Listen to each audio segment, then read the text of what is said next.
Hello and welcome to Biblical Preaching 1. I'm Dr. Mikey Mewborn, and today we're looking at the topic Sermon Introductions. It's good to be with you. Let's go ahead and begin our study. I want to start by looking at the book Biblical Preaching by Haddon Robinson. I would like to give some thoughts that he has for us about introductions and why they're important and how to kind of craft them. The first thing he talks about is we need sermon introductions that command attention. It means they gather the attention of the people in the audience and saying, hey, listen, this is a very important thing to hear today. And so it'll command attention. There's something that'll grab you as the preacher begins a sermon. Also, it will surface the needs. It will show the needs and the reason for this message. So if you think about it, every time a preacher opens his mouth, he is seeking to bring about a need for not just the sermon, but a need to hear it, to believe it, and for them to change their lives by it. So whether that's a new kind of thinking or a new kind of action. And so it brings about that need. Maybe the need is to help others, maybe to care for widows and orphans.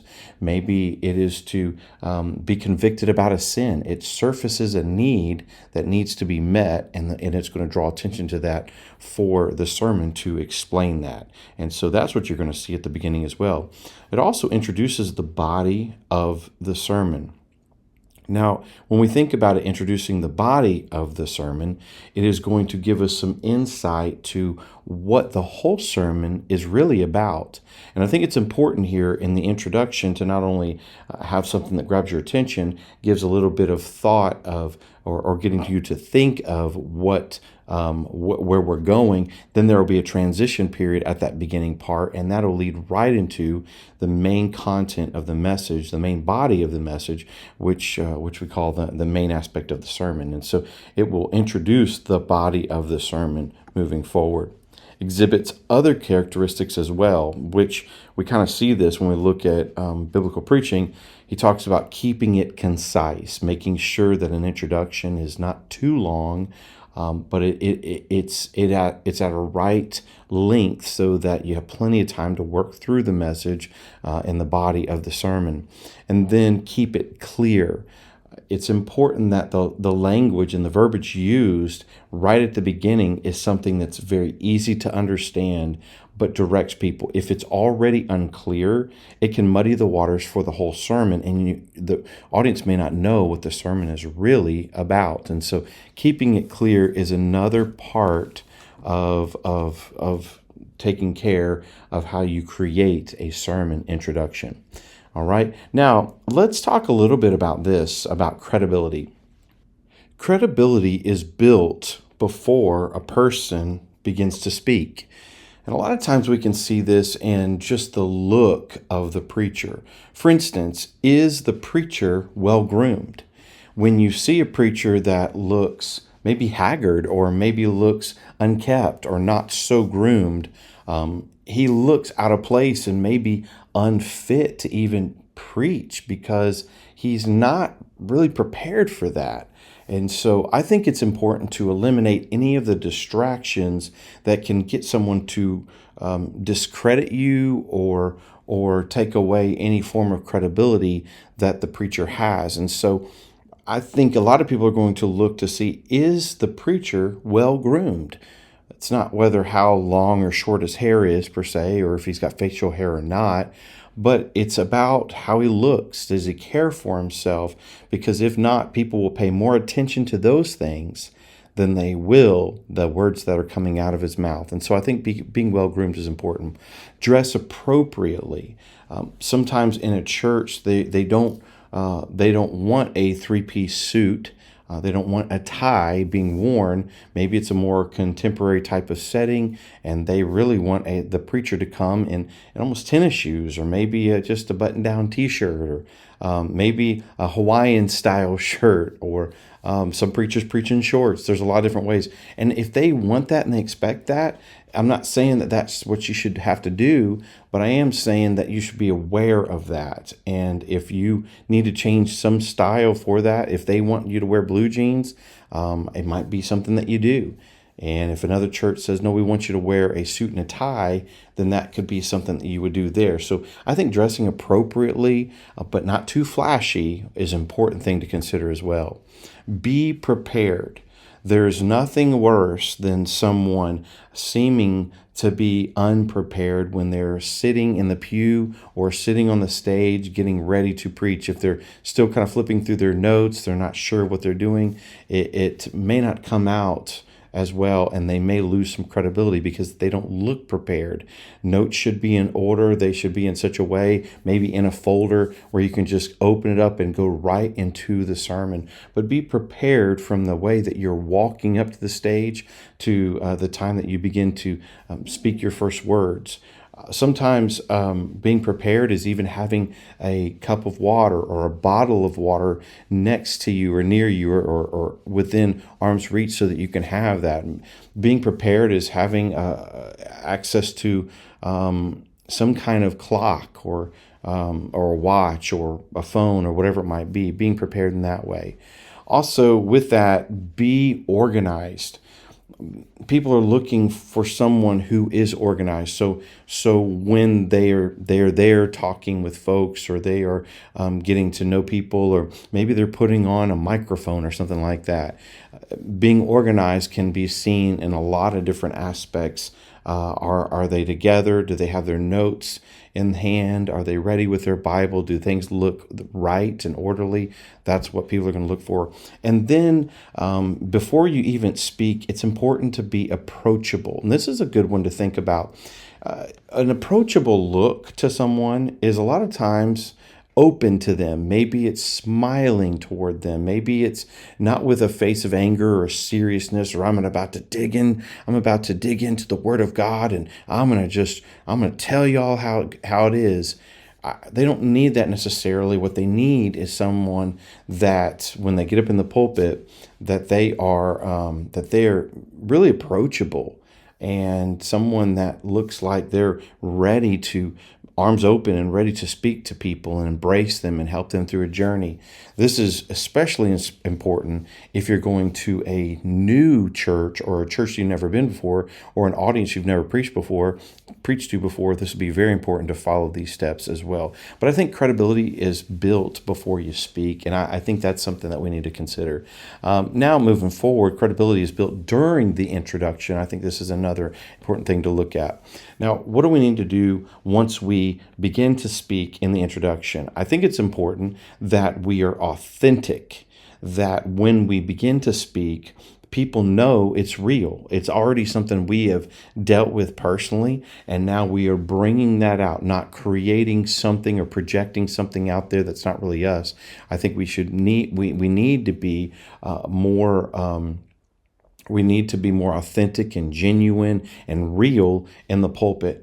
If I preach at a new place, or a place for the first time, a lot of times I will open up with an introduction about my life so that people realize that I'm just like them. I'm a son of someone. I'm married. I've got kids. I'm ready to share with them what just normal life is like. I drove to church. I have a vehicle. I'm just a normal human. And I think it's important for people to see that. So coming down to whatever level that might seem for some people, so they know we can speak to each other eye to eye. Sometimes when we're on a platform or we're higher than people, they feel like they are not on the same level of us. But once we open our mouths and give something personal, or we help them to see that we're being authentic, they'll realize that, man, we're in this thing together. And I think that's helpful for us.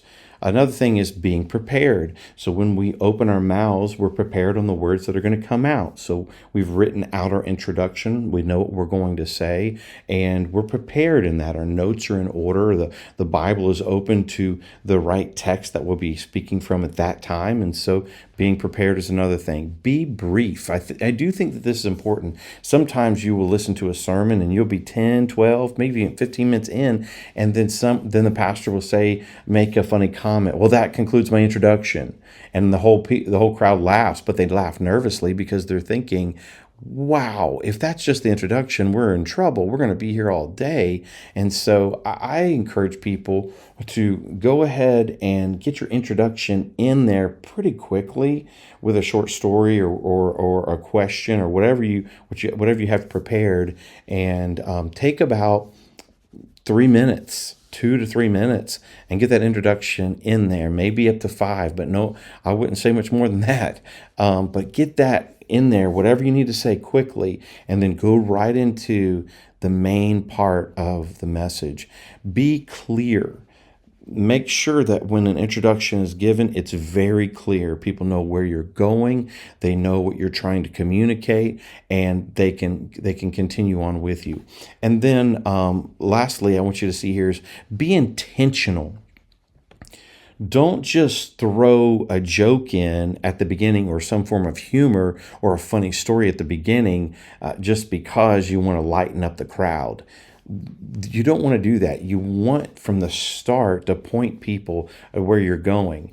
And one of the most important things you can do in the introduction is point people to Jesus. Point people to how you're going to explain how this text points to Jesus. And so that would be really helpful for us, or see a need that Jesus can answer, bring about that need, and showing how Jesus has fulfilled whatever this is through his incredible work on the earth and of course through the cross and the resurrection. So be intentional about what you're going to say. Make sure that you have it laid out and you know where you're going. All right. Now, with that, credibility is interesting because, again, credibility is one of those words for us that most people are going to look at when they look for someone in leadership. And I threw out some words here. What do most people look for when they're looking for a great leader? And whether a great leader is the one preaching or in the pulpit, or maybe it's someone leading an organization or pastor of a church, but they're going to look for these types of things. And so what we need to try to do in the introduction is kind of develop these, show that you're a person of integrity from the beginning. And maybe that's just the authentic side. You can't explain it, you can't show, but maybe by being approachable, maybe by showing that you're authentic and being real in the pulpit, that will help show that you're working toward these things of honesty. And of course, forward looking is more of the idea of just someone who has vision and kind of knows where they're going. Showing competence as soon as those 3 minutes are up or those 5 minutes are up in the introduction, people need to recognize this guy he's competent. He knows what he's doing. He knows where he's going, and being able to inspire people. These are just some things I thought were important when we think of what do we look for in people, just in general, in leaders. Well, we kind of look for these things also when people begin to preach, and I do think that that's important to look at. I love this text. This is talking about the credibility of a man named Timothy. In Acts chapter 16, verse 1 and 2, it says, Paul came also to Derbe and Lystra. A disciple was there named Timothy. He was well spoken of by the brothers at Lystra and Iconium. And so one of the things I wanted you to see here is verse 2. He was well spoken of by the brothers at Lystra and Iconium. So people that were Christians in these areas, in these towns, they knew of this man. He had a reputation. He had credibility. He had ethos, if you will. It was built in because of his actions, and it preceded him. So when Paul asked him to go and do ministry with them, partly he was given that because he had that reputation. And a lot of times people will go with us if they realize that we are a person who is very real with them. We're a person who's authentic. We are a person of reputation or credibility. And so that's what we need to think of. The more that people feel that way about us in the pulpit, it's going to be easier for them to join us on the journey of going through a text and applying that text in their lives. And I think that's important to look at. 2 Timothy 1:5, it says this, I am reminded of your sincere faith, a faith that dwelt first in your grandmother Lois and your mother Eunice, and now I am sure dwells in you as well. And so this is a letter that Paul writes later on to Timothy, and he's telling him, I know that the faith that was in your mother and grandmother, it's so clear. It is in you, and you are living this out. What a great reputation. And people need to kind of know that and hear that from us right from the start. I think it's good to know.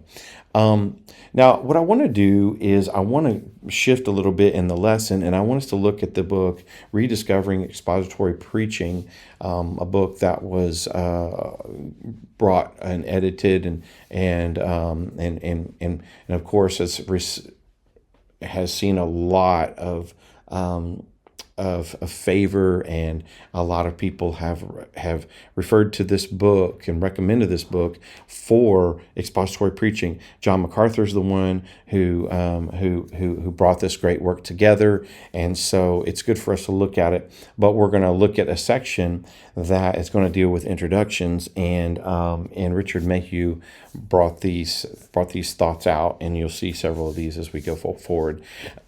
He said, the element of ethos, i.e., the preacher's perceived credibility in the mind of his audience, can be markedly influenced by the kind and quality of his introduction.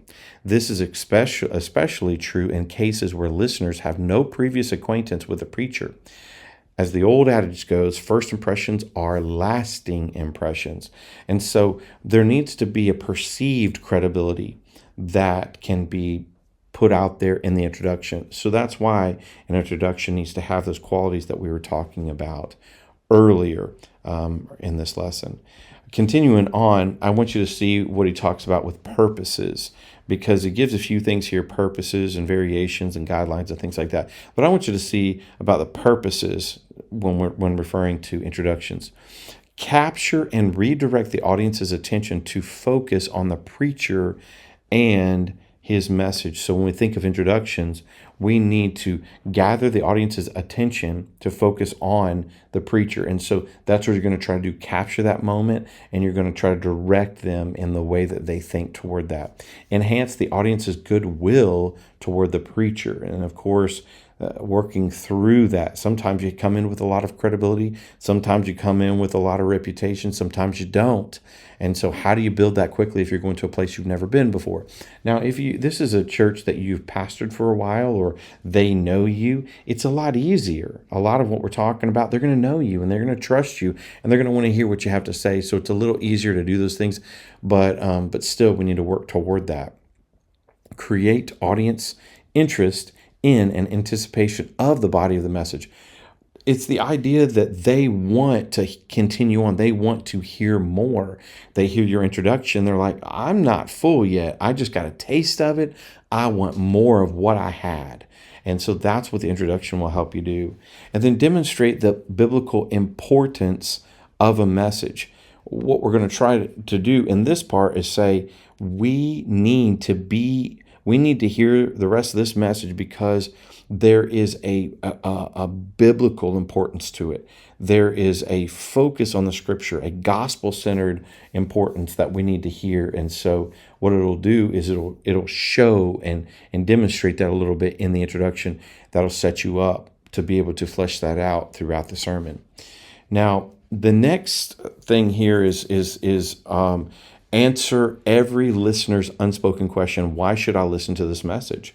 So you want to try to answer that question the best that you possibly can, and go ahead and make sure they know why I'm going to stay listening to this. And so that's good. Orient listeners to the preacher's wavelength. This is good as well. This is important as well, because what you see is you get to know the preacher a little bit in the introduction, but then you kind of feel the maybe the pace of the preacher, or maybe the speaking style of the preacher, or the cadence that the preacher has in his message. Maybe you start to understand how he is going to put emphasis on the scripture, or maybe of how he is going to how he's going to make points, and it'll help you as you go throughout the sermon. Make the preacher's intended course of discussion clear to his audience so that they can follow along and not get lost on the preaching journey. And so this is good. This is the intended discourse, as I talked about earlier, the intentionality of all of this, so that we need to be so intentional that when we show people where they're going, it's clear. As I've talked about in the past, we use phrases like tell them what you're going to tell them, and then tell them what you told them. And this is the idea of tell them what you're going to tell them, and kind of setting the course for that so that people know where you're going. And I think that's very helpful when talking about purposes. Now let's shift gears here, and we're going to talk a little bit about variations. And I can run through these a little bit more quickly, but these are helpful when you think about the different types of introductions, and similar to illustrations, they are going to come from all kinds of sources, and the type that you will use, it just depends on what that text needs or that sermon needs for that day. Current statistics which highlight a contemporary problem to be addressed in the message. So this is one of the things that you can look at, current statistics. Another thing that you can look at of the type of introduction you might use, historical illustrations that serve to acquaint listeners with the message theme. So we have older illustrations, historical can be all over the map, if you will. We can have those that'll go back 30 years, 50 years, 100, 200 years, 500 years, 2,000 years. We can go 4,000 years. We can go back whatever we need to in the history of time here, but we can do a historical illustration that will help create an interest in wherever we're going. So that's good. We can always use humor. As I've said about illustrations, we need to be careful using humor, because if we're not good with humor, if we don't have great timing, we may want to avoid this because it can cause more issues sometimes. People don't know, and people don't know sometimes if you're being funny or not, and that's bad if you're really trying to be. But if you don't have right timing, people might turn you off and may kind of not want to hear the rest of it because you don't seem like a professional speaker, or you don't seem like you know what you're doing. And so humor is one you need to be careful about. But if you can do it, and if it fits, I would say you can move forward with it. Current events that relate to the message. So what are the current events going on? Careful reading of the biblical text from which the message comes. And I think this can be a good introduction. Sometimes a text is long, and it might be better if we just read it carefully and work through it, especially if it's a narrative. That might be the best way to do it. Real life stories, of course, something that's going on or has happened, and maybe it's currently you're dealing with this. Real life stories are going to be something that really connect with the audience. Going on, biographical illustrations. Of course, these are always a big deal, and biographies are wonderful when we're thinking about grabbing someone's attention, and the idea of, did you know, the question, did you know this about whoever it might be? Thinking about that would be important. Striking quotations. Those are always wonderful to use for an introduction. Sometimes you might hear a strong quotation, and then the preacher decides that he doesn't really agree with it, and he gives you maybe an alternative view of what we should really say about that. That sometimes can work as well. Rhetorical questions directed to the audience. A rhetorical question is a question that the answer is kind of already ingrained. It's already there. It's already known what the answer is, but you're asking it to get people to think about something, which is going to lead to wherever you're going in the sermon. Personal experiences of the preacher. This is a really good one, especially if you don't know the people very well or it's your first time preaching there. Personal experiences are great for this to get people to understand that you're just like them. And so I lean heavily on personal illustrations or experiences. It helps a lot when I'm speaking to a new congregation. References to current well-known books. There's a lot of books that are out there, but if you can make a reference to a current one or something that somebody's reading, that would be good. Life-related problems for which biblical solutions will be forthcoming. And so This is kind of more of an inductive approach. You're trying to bring out a problem, or you're stating a problem, almost like bringing out a question. How do you handle this?